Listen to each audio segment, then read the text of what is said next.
Faster than a speeding bullet. More powerful than a locomotive. Able to leap tall buildings at a single bound. Look, up in the sky. It's a bird. It's a plane. It's Superman.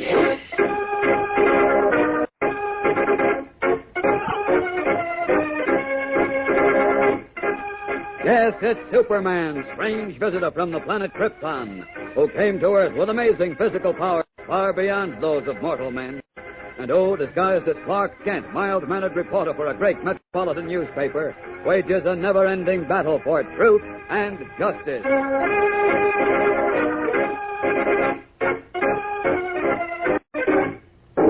Today, Metropolis becomes the scene of a spectacular series of robberies, with the finger of suspicion pointing directly to Superman and his friends in the transcribed case of Double Trouble. Our story begins at Central Police Headquarters in Metropolis, where we find Superman in his guise of mild-mannered Clark Kent and cub reporter Jimmy Olsen waiting for Inspector Henderson to give them the latest report on a daring robbery which took place the night before. Jeepers, what's taking the inspector so long, Mr. Kent? If he doesn't come out soon, we're going to miss the final edition. Well, he put 20 suspects in the lineup, Jim. Can't expect Mrs. Van Dyke to identify the criminal just like that, you know. Between you and me, Mr. Kent, I don't expect her to identify him at all. Why not? She said she never saw him. She only remembers his voice. Well, he swears she'll recognize it anywhere. Huh. It's funny, a guy stealing paintings. What's so funny about it? They're worth almost $50,000. I saw them myself only last week. You did? Uh-huh. I went up to Mrs. Van Dyke's home to do a story on them, and I said, here comes the inspector now. What's Mrs. Van Dyke? She doesn't look too happy. No, she doesn't. That's right, Paul. I'm only too glad to do whatever I can. I do still want to get my paintings back. Oh, Inspector. Oh, hello, Kent. Hi. No luck? Nope. Mrs. Van Dyke, would you care to make a statement for the press? What? Why, you. You're the reporter who came to interview me last week, aren't you? Yes, that's right. I'm very sorry to hear about the robbery. But I know Inspector Henderson will catch up with the criminal very soon. Well, thank you, Kent. Thank you. Inspector Henderson has already caught up with the criminal. Oh? Inspector, arrest this young man. What? Mr. Kent? He's the one. I'd know his voice anywhere. My voice? Arrest him, Inspector. He stole my painting. The case of Double Trouble, a new Superman adventure, complete in one episode, will continue in just a moment.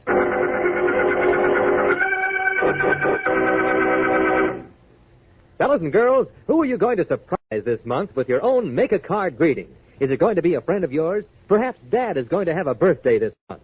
Well, whoever gets one of the cards you will create and manufacture from your own make-a-card kit, I know that they'll be mighty pleased. It's a beautifully designed card which you yourself actually make. That's right. You create and manufacture a new and different type greeting card.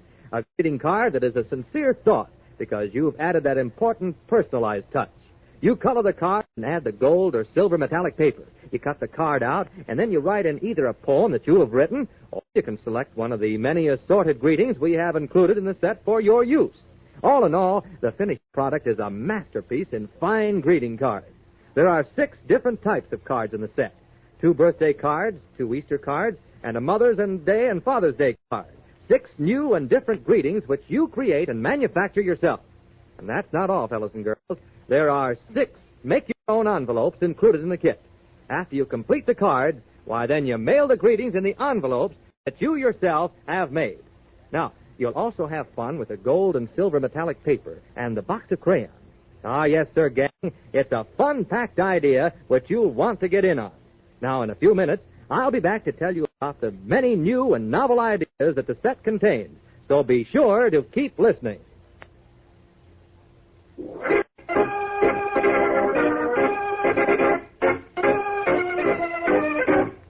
And now, back to the adventures of Superman and the case of Double Trouble.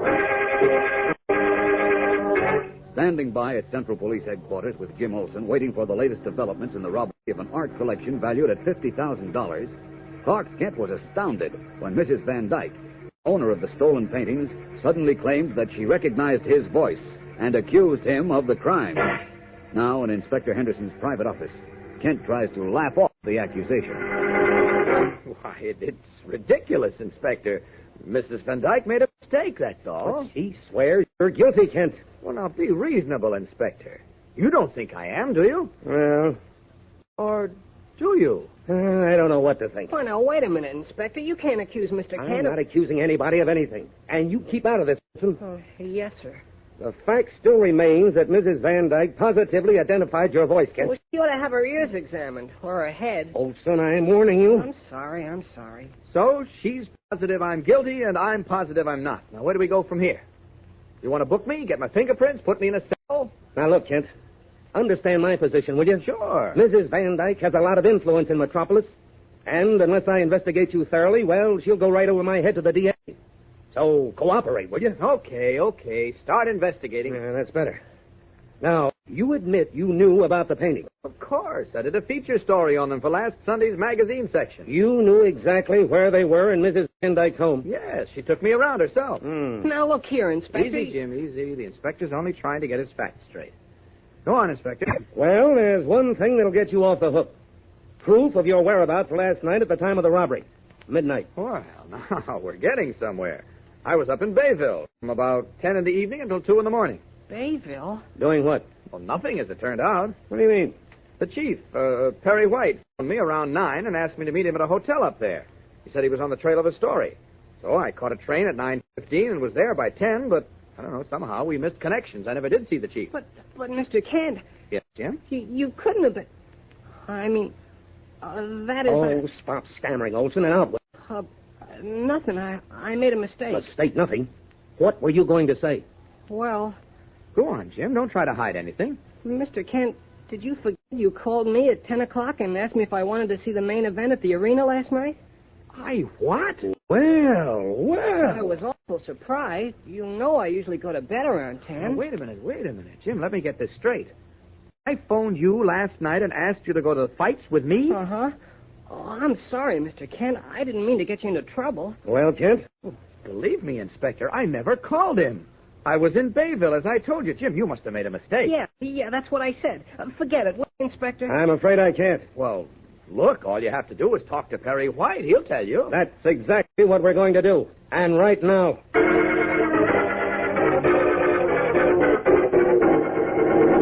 Oh, poppycock. I never sent you to Bayville last night. Never sent you anywhere. But, Chief, I talked to you myself. You said you were at the hotel. You were going to wait for me. Kent, I didn't leave this office until after midnight. I didn't talk to you or anyone. All right, Kent. How do you explain it? I can't. Chief, are you sure you haven't forgotten? Forgotten? How could I forget a 20-mile trip? Oh, blast it. Come in. I brought you coffee, Mr. White. Coffee? Who ordered coffee? Why, you did, sir. This backrack called up 5 minutes ago, and I hurried as fast as I could. Great Caesar's ghost. What's going on around here? I never asked her for coffee. Oh, gosh, Mr. White, if you forgot something you did only 5 minutes ago, then maybe you really did call Mr. Kent last night. I tell you, I didn't call Kent and I didn't order coffee either. Hey, calm down, Chief. You'll blow a fuse. Oh, of all the idiotic things Well, that... I still think... With what? Shut up. Yes, sir. Yeah, coffee's getting cold, Mr. White. Willie, you take that coffee and... Hey, wait a minute. Willie, come back here. Yes, sir? Did you see me last night? Yes, sir. Where? Right here in your office. What time? Oh, 11 o'clock. You called for some coffee and donuts, and I brought them up to you. Thank you, Willie. Thank you very much. That's all, and you can leave the coffee here. Yes, sir. Will you be wanting anything else later? No, thank you, Willie. Goodbye. Well, Mr. Olson, are you satisfied now? Yes, sir. So, where do we stand, Henderson? I'm afraid Kent is standing on a great big spot. Now, let's have the truth, Kent. I've told you the truth, Inspector. I did not steal those paintings. And why did you make up the alibi about going to Bayville? I didn't make it up. The chief called me and told me to meet him there. And I know you didn't commit that robbery, but you're not helping yourself by lying. Chief, I'm not lying. Believe me. Oh, confound it. Can a man have any peace in his own office? You want me to answer it, Mr. White? I'm not a cripple, Olson. Sorry. Hello. Oh, well, put her on. Lois Lane. Yes, Lois. What? Well, calm down, will you? I can't understand a word you're saying. What? You're where? Great Caesar's ghost. What's the matter? Lois is in jail. She's what? Jail? Yeah, she's being held on suspicion of robbery.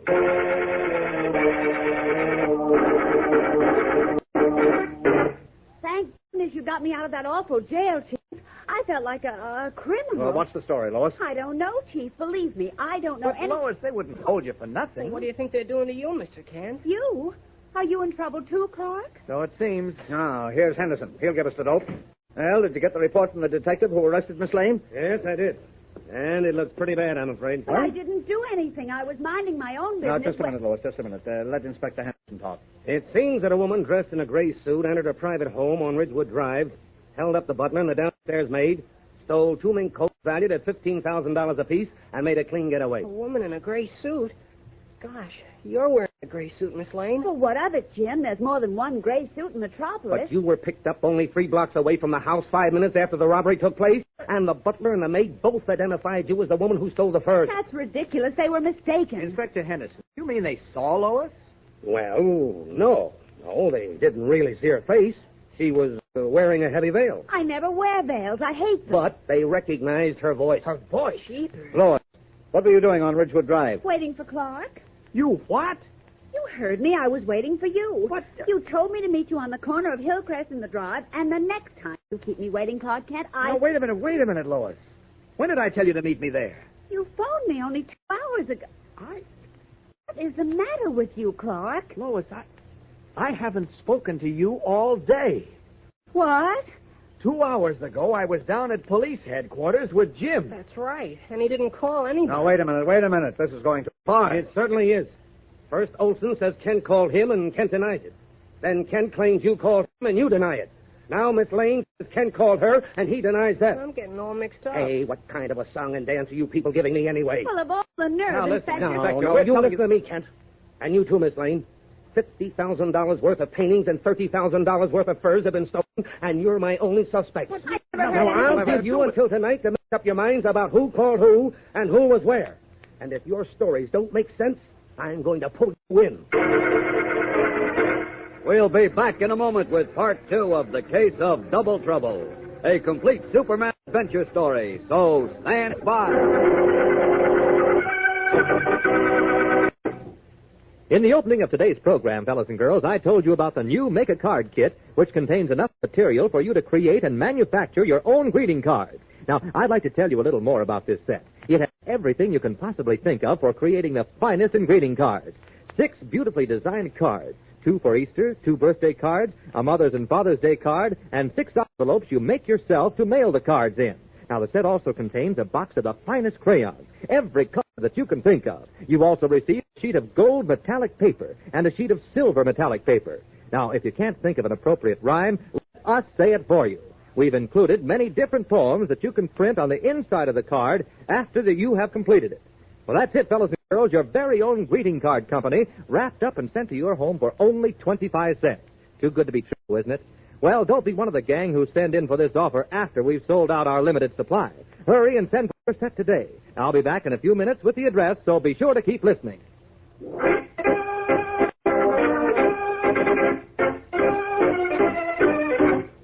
And now, back to the adventures of Superman and part 2 of The Case of Double Trouble. Suspected of having committed 2 daring robberies, Clark Kent and Lois Lane find themselves entangled in a web of circumstantial evidence, unable to prove their innocence without the help of Perry White and Jimmy Olsen, who in turn have unwittingly become the chief witnesses against the 2 reporters. Now, early in the evening, we find Kent and Lois in the little coffee shop located in the lobby of the Daily Planet building, trying to unravel the confusing threads of evidence before Inspector Henderson can fulfill his threat of arrest. Let's go over it point by point, Clark. Okay. You say the chief called you from Bayville and told you to meet him there, and the chief denies that. Uh-huh. And Jim said you called him to invite him to the fight, and you say you didn't. That's right. And you claim I told you to meet me on Ridgewood Drive, which I did not do. Right. So, where does that leave us? Behind the 8 ball. Willie, Yeah, Mr. Kent. give us a repeat here, will you? 2 hamburgers, 2 coffees, coming up. Well, trouble hasn't affected your appetite, obviously. Well, why should it? We both know we're innocent. Yes, but Inspector Henderson doesn't, and with 2 positive identifications, how can he help putting handcuffs on us? Oh. You know, it's funny we should both be accused after we wrote stories on the stolen articles. Me on the paintings, you on the furs. Here you are, Mr. Kent, Miss Oh. Lane. Hamburgers and coffee. Oh, thanks, Willie. Put it on the tab, will you, Willie?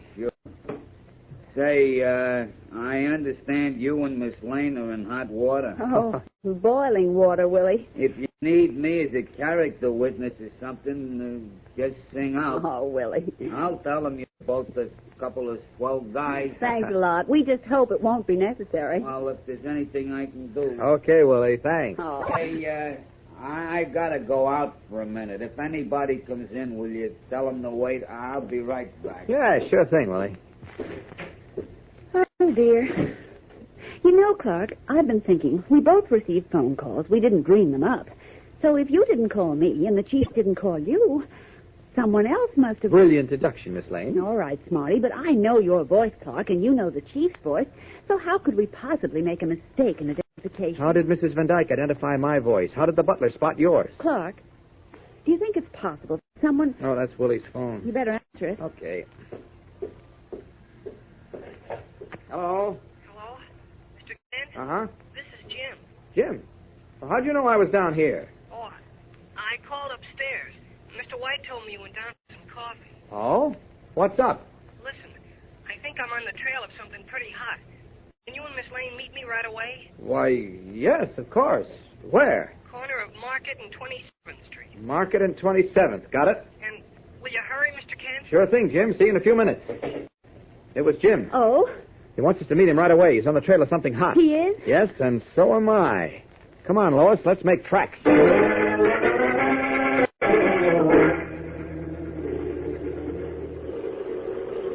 Are you sure this is where Jim told us to meet him? Positive. Market and 27th. Well, then where is he? You got me. Clark, you don't think this is another one of those strange calls? Well, it was Jim's voice, Lois. I'll swear to that. Say, wait a minute. Didn't Jim cover an assignment on some perfectly matched diamonds a couple of days ago? Why, yes. The chief wanted pictures of the stones for the rotogravure, and he sent Jim along with the photographer to get material for the captain. Uh-huh. Clark, you don't think I'm beginning to. Who owned those diamonds, Lois? a man named, Carver. Yes, Carver. He lives over on the west side, Blackburn Avenue. But, Clark, I don't... Wait a minute. Look.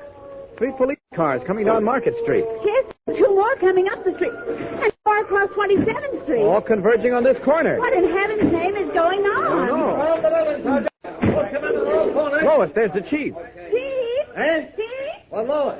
Kent, what in tarnation are you two doing We here? might ask the same of you. Why, all the police cars. Inspector Henderson called them out on a general alarm, then phoned me to go with them. There's something going on in this building here. There is? What? Well, how do I know? But, Chief, the building's vacant. Vacant. How do you know, Clark? Well, the windows are all dark, and some of them are even broken. Well, I don't think this place has been occupied in years. Well, I'll be... Now, what in blazes got into Henderson? He called squad cars from as far as the west side to cover this. I'll have his hide... Chief, you mean there's no police protection on the west side? You mean pounding the beat, but... But they can't move fast in case of trouble, Chief. Get these men back where they belong and get over to the Carver Mansion on Blackburn Avenue as fast as you can. But why? Why? No, you explain. I've got to get moving. Where are you going? Where do you think? Hurry up, will you? Now, what is that idiot raving about? I'll tell you about it on the way, Chief. We'd better do as he says.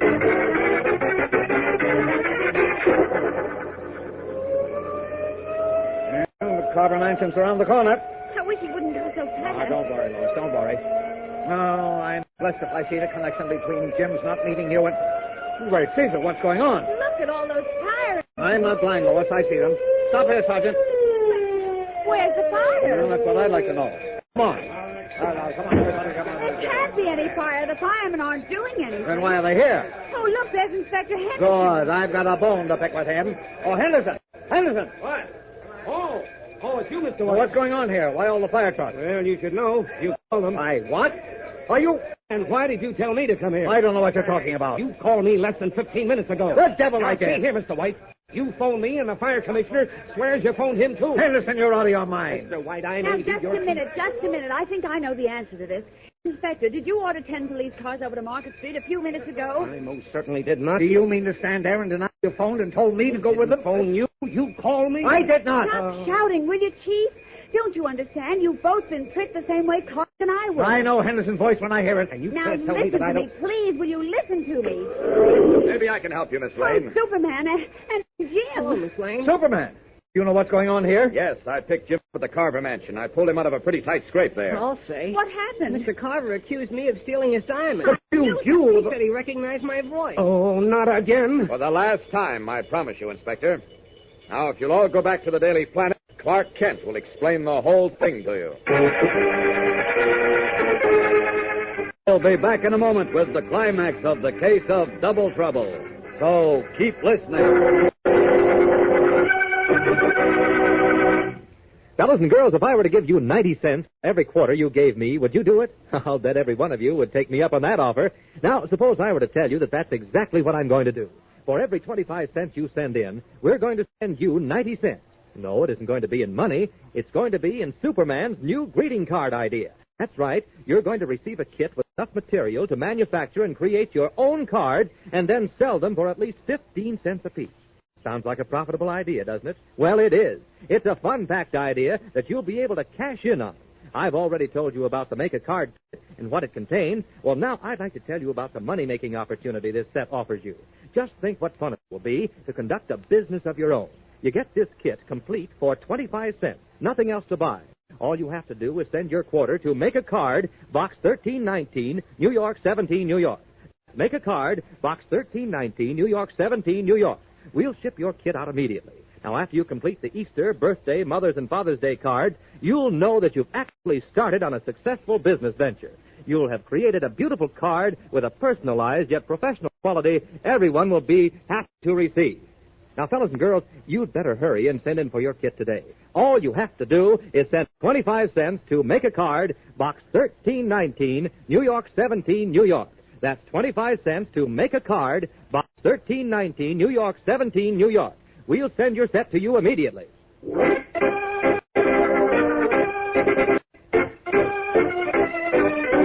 And now, back to the adventures of Superman and the climax of the case of Double Trouble.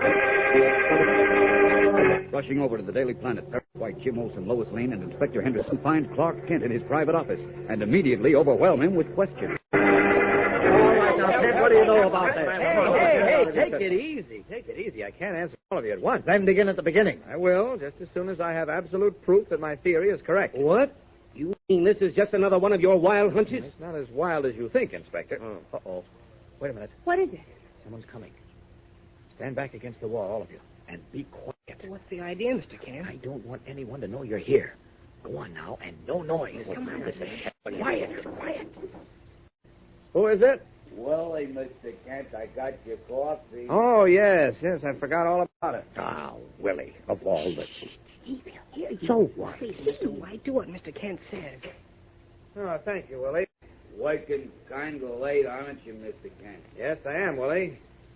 Matter of fact, you know that mess Miss Lane and I were in? Yeah? Well, it's all cleared up. You don't say. Uh-huh. In a little while, I expect to find out exactly who caused it. You do? Oh, that's great. I'm glad to hear it, Mr. Kent. I thought you would be, Willie. I guess I better be getting back to the shop. Right. Thanks for the coffee, Willie. Okay, Mr. Kent. Blast it, Kent. Will you please tell... Quiet, Chief, he'll hear you. Well, what difference does it make? Now, listen, Kent. If you know anything, spill it. When the police and fire departments of this city are sent out on false alarm, well, it's high time something was done about it. I agree with you, Inspector. And for your information, the police squad cars were sent on a wild goose chase across town to keep them from interfering with the robbery at the Carver mansion. I never sent them there. I know you didn't. And why did I supposedly call out the fire department? To create confusion near the Carver place, draw a crowd so the real thief could make a getaway unnoticed. The real thief? God, do you know who it is? Yes. Well, who is it? Who is it? Come on with me to the chief's private office, and I'll give you a personal introduction to him.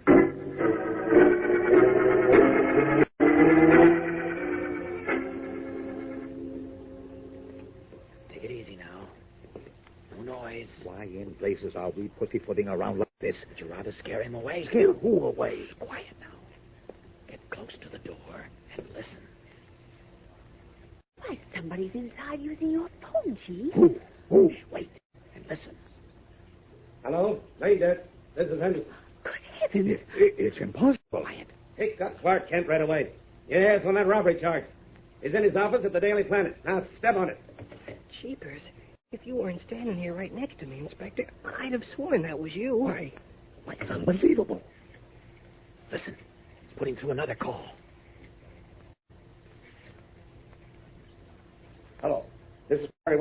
Why, Chief, that's Leave you. a message for Inspector Henderson when he gets there. Tell him I'm absolutely convinced now that my two reporters, Clark Kent and Lois Lane, are guilty. Have them pick out. Why'd he leave me out, I wonder? Have all of you heard enough? I'll say. Open that door, Henderson. Willie! No. There's your man, Henderson. Oh, what's going on? I hope you don't think I'm doing anything wrong. I had to make a phone call, Mr. Wayne. Don't try to weasel out of it, Willie. We know the whole story. We heard you. No, you can't prove anything. Oh, can't we?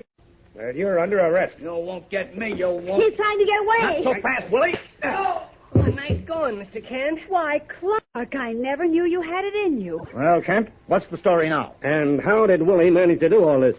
Well, Willie's an excellent doubler and imitator, as you heard. He certainly is. Uh-huh. On the night of the art collection robbery, he imitated your voice, Chief, and told me to get out of town. Then mimicked me in a call to Jim to destroy my alibi. And finally, in committing the robbery, used my voice again to point suspicion directly at me. Then he must have done the same thing to me. Well, exactly, and disguised himself in a gray suit and heavy veil. Before the robbery, he imitated my voice in a call to you to get you close to the scene. Well, then I guess he imitated your voice again, Miss Lane, when he called to tell me to meet you at the Carver place. And he imitated you, Jim, to send Lois and me across town to meet you at Market Street. Matter of fact, that's when I first got suspicious. You did? How? Well, he said he knew I was in the coffee shop because the chief had told him I was down there, and the chief wasn't in his office at the time. On top of that, he asked for both of us, Lois and myself, to meet him. Now, how would Jim have known Lois was there, too? Yes, that's right. Golly, that's real smart detective work, Mr. Kent. Now, wait a minute.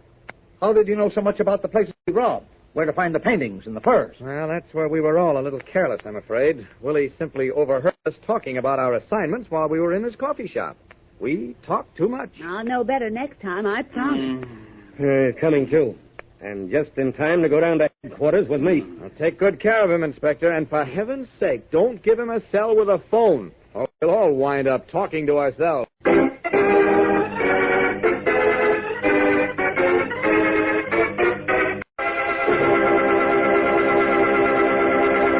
And so ends the case of Double Trouble, another transcribed Superman adventure mystery in the new half-hour series. Superman is a copyrighted feature appearing in Superman DC comic magazines and brings you radio's most exciting stories of action, adventure, and mystery, each story complete. So be sure to listen when you hear the familiar cry, Faster than a speeding bullet. More powerful than a locomotive. Able to leap tall buildings at a single bound. Look, up in the sky. It's a bird. It's a plane. It's Superman.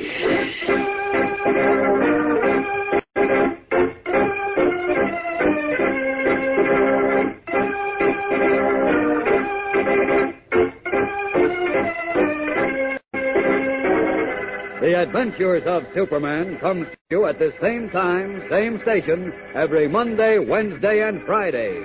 Remember, 3 different stories every week, each one complete. Be sure to listen again Friday, same time, for another complete story on The Adventures of Superman.